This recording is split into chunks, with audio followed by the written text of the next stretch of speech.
Prevention's key, and that's, like I said earlier, we hear from producers after it's already an issue.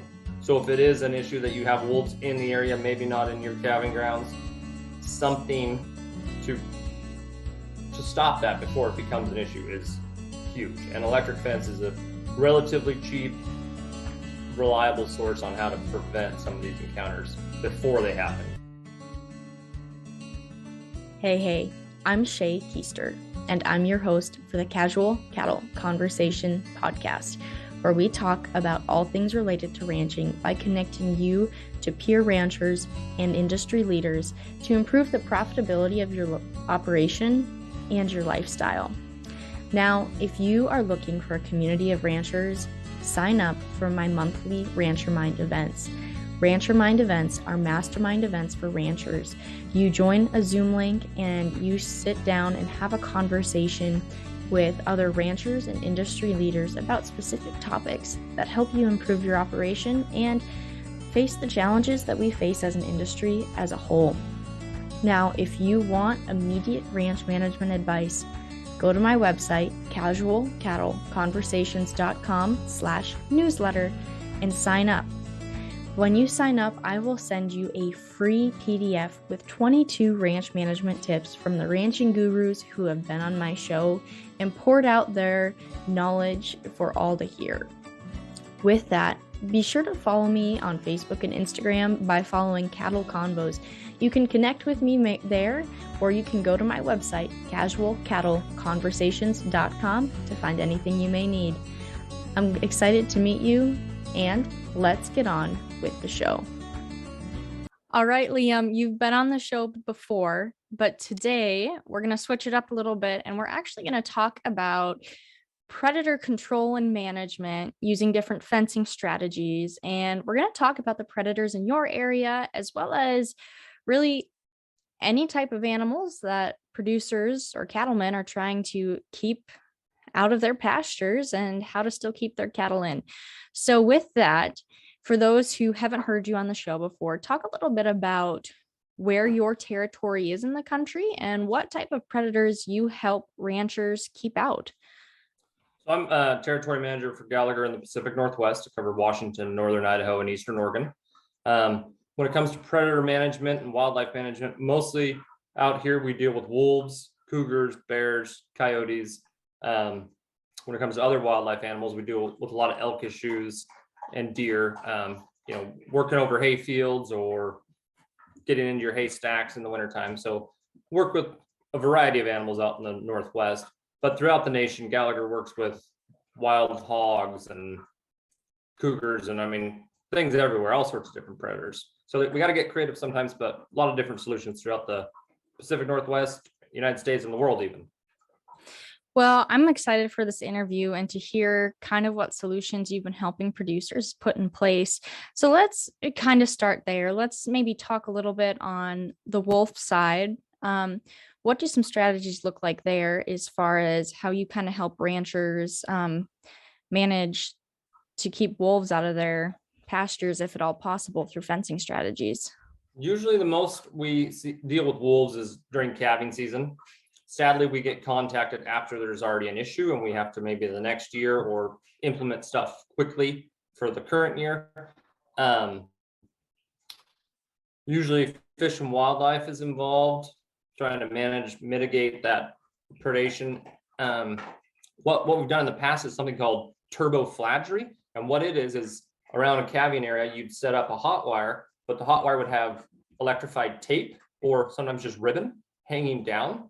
And it flutters in the wind and it's got the electrical element, and it kind of throws off the wolves. They used it, I think, back in Russia to hunt wolves.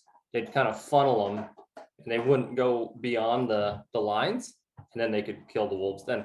So it's kind of an old technique with just rope and ribbon, but now we use the electrical element. Now it's one strategy. When dealing with wolves, you got to deal with multiple different range riders, electric fence, those crazy things you see at the used car sales. Yeah, people try those too.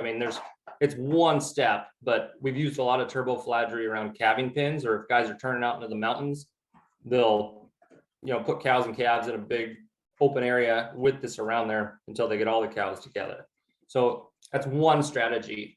We've done some in Eastern Oregon with wolves where you pretty much just have to build a 7-strand, 4-foot fence that is pretty bomb proof for anything to get in or out. So other strategies, night pinning. Some guys will have to pin their cattle up at night and just have a fully enclosed electrified fence around them before they turn them out again in the morning.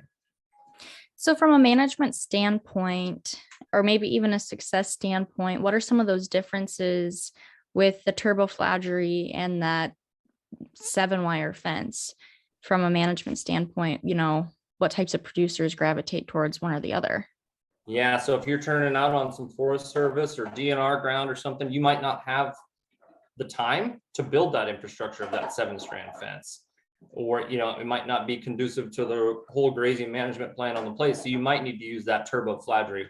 Or if it's at your home place and you can build and put the energy into a 7-strand fence, that's kind of the management aspect. Time, money, and where you're at really is kind of how we determine how we're gonna put the right kind of fencing up for a producer. So is this something where when producers decide to make the change to either turbo fladgery or the 7-strand fence, where it's going to impact the type of energizer they're going to have? What does that look like? So yeah, the energy, that depends on the kind of ground we're on, how big of a pasture we're doing. If you're using turbo fladgery, you don't need as big of a charger because it's usually just a single strand application, whereas a 7-strand fence is going to require more juice to fill that essentially pipe, fill it full of the proper amount of power. Okay. And usually you have power available if you're at home, but if you're out in range ground, you might have to use a smaller solar or something. Okay. Thank you for explaining that. And I really appreciate how you went into how fencing is one part of the solution to managing the wolf population and keeping them out of your cows during during that calving period, but how it does take, multiple different actions to really control that. It does. Yeah. And they get used to one and you have to switch to another, or you might change it up season to season so they don't get used to whatever you're trying to implement. So there's a lot of different aspects that come into predator control. Okay. So let's switch gears a little bit and talk about, not necessarily predator control, but keeping game out of your haystacks, your feed resources. What are you seeing producers in your area do in that regard to kind of protect their feed source? Because that is a major issue. When it comes to pasture or hay ground, elk and deer elk especially can cause havoc on fence. So you either need to build a really short fence that the elk can clear, or you need to build a really tall fence that the elk will respect. And that's what I've had to do a lot on Western Washington, especially. We build high fence. It's pretty prevalent in Texas to keep animals in if it's a hunting reserve, but also to keep things out. And it's pretty successful, but you do need a big energizer for elk. Elk have hollow hair follicles and their body fat isn't huge compared to their feet. And so they got hard, smaller feet. And so it's hard to get power into an elk, let alone to ground them out and get them shocked. So you got to use a pretty big fencer on that. You're building big fence, and then the animal type, for sure, we need big power. So when you say big fence and short fence, like what's the size of fence that typically you'd say an elk can clear that? And then how tall are your fences where you're keeping them out because they're high? I'm out on range ground and I don't want to have to fix that fence all the time. I'm building a 3-foot fence that the elk can clear. If I'm building an exclusion fence, we're building an 8 to 10 foot tall, probably 12-strand high tensile wire fence. So yeah, that would be a full exclusion. So with that, with the elk, are you using different types of wire? You mentioned that you need a powerful energizer, but are you using different types of wire, or what does that look like? For permanent fencing, we're just using high tensile. Yep. That's going to be your biggest bang for the buck when it comes to conductivity of the wire, and then along with price per foot. You can put your posts at 40 foot apart, and it's still going to be very, very conductive. You wouldn't use temporary fence for elk exclusion unless it's like on a haystack that you're constantly in and out of, and you have to move it around because your stack's getting shorter throughout the winter. Then we might switch things up a little bit. Okay, so when producers are thinking about building these fencing structures, is it something where it's usually a combination of a relationship with their Gallagher rep as well as, their game and fish department on the state end?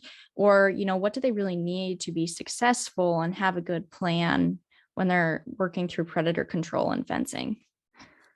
Yeah, so working with us, but the states, if you are getting the state involved or you are on state ground, they might have their own requirements when it comes to infrastructure, how to build the proper braces, especially if they're putting some money into it. They might have their own requirements on what products they want you to use or general design ideas.